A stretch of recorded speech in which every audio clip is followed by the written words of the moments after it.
Hey guys, so I got a request on how to fix a footage that is too bright, and this is actually the first time for me to do screen recording stuff. So I thought, okay, I'll give it a shot. Okay, so this footage I shot almost 2 years ago now, and it was probably around 3 p.m., really bright. And actually, it's not bad, but you can see that in some parts it looks like it's close to overexposure already because it's really bright, right? So what you can do is go to Limitry color correction. Here we go. And you can find basic correction. Okay, so we have exposure here, right? But you see, if we try to decrease the exposure, it basically drags down everything linearly, right? So you don't want to do that because then the part that's already dark becomes darker. So what you can do is go to highlights and see, now it kind of fixes the parts that are too bright, but it leaves the part that is already correctly exposed as is, so to speak. So it's kind of a non-linear adjustment. So you could do maybe -50, and if you want to boost the color a little bit, if you want to see bluer sky or something, you can do the saturation, maybe 10% extra. See, you already see, right? The difference is, the color is more vivid now with the 10% extra saturation. So this is with the adjustment. If you turn off the Limitry color, you see the original, right? So the original compared to the adjusted one, you can see that it's actually, the adjustment helps a little bit. It is subtle, but it helps a little bit. The scene that before looks too bright now becomes kind of sort of, it's more kind of correctly exposed, so to speak.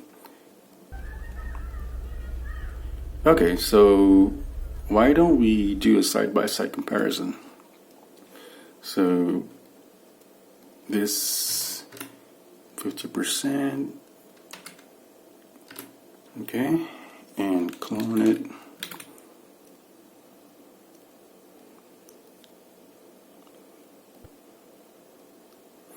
But this one, we're gonna turn off the adjustment so we can see it side by side. Okay. So yeah, you can see that the unadjusted footage, it's not bad, but some parts of it, for example, in the palm trees, this part looks almost overexposed already.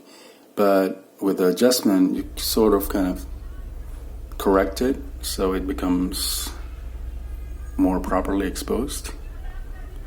And of course, now we boosted the saturation a little bit, right?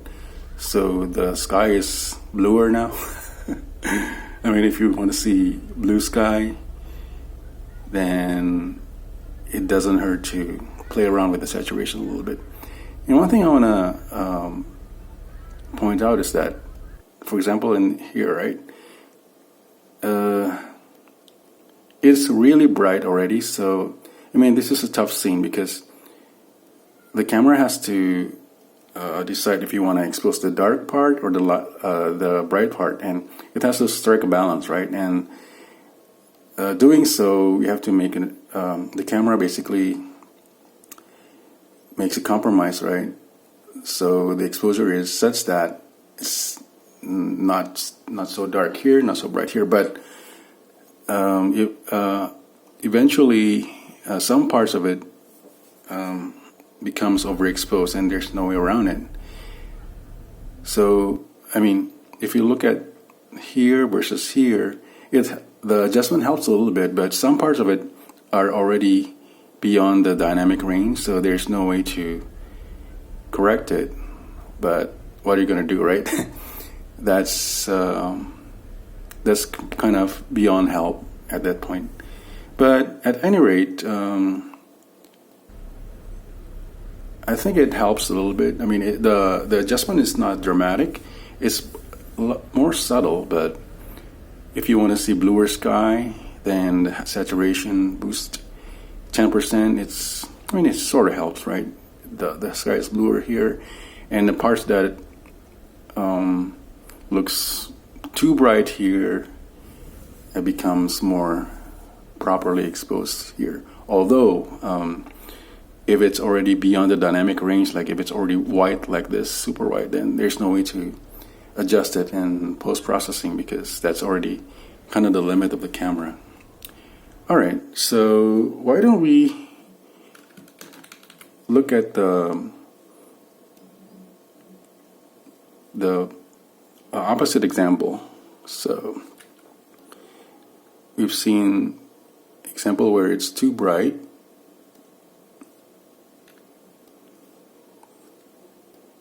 Okay, so now let's see an example where it's too dark.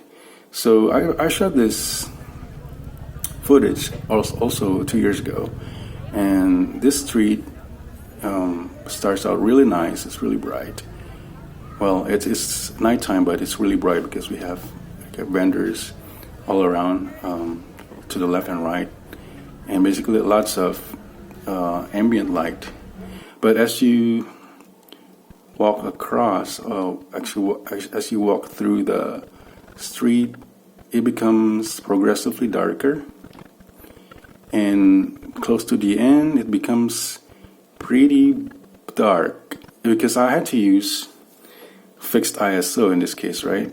Because I want to see the signboards, so I had to cap the ISO to 800.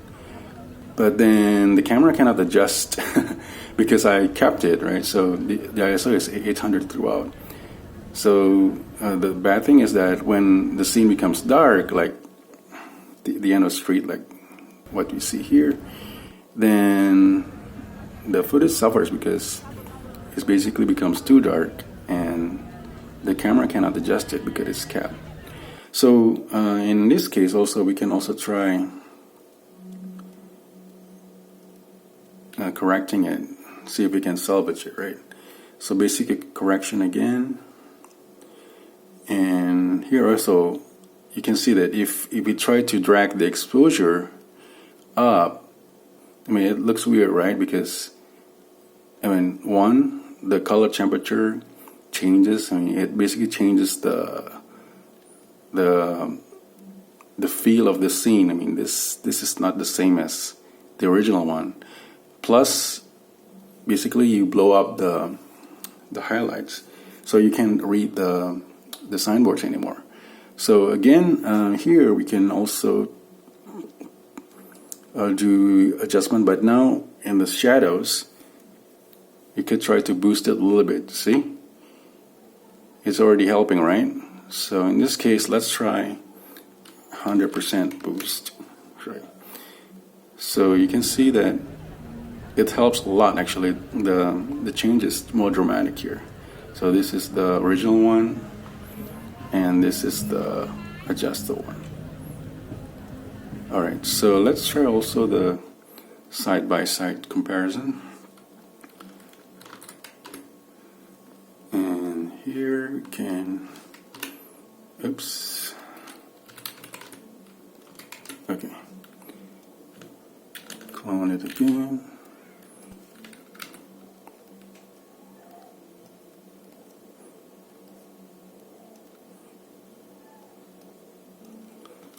And the original one.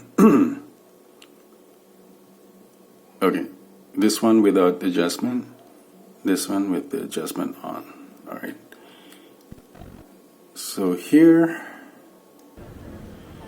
you can see like the street is pretty dark here and it's kind of glum, but here you can still see the details if you adjust the shadows, right? The shadows is now 100%. boost it. And I think the difference is that the original footage, basically it's unusable, right? I mean, almost unusable, because see, it's so dark. But by doing the adjustment, you can basically salvage it, right? So this is pretty bad right here. It's almost like you can't see anything. But with the adjustment, you can basically see what's happening. So don't discard your bad footage yet, because you may be able to salvage it with a simple adjustment. All right, I think that's it for now. Until next time, thanks for watching.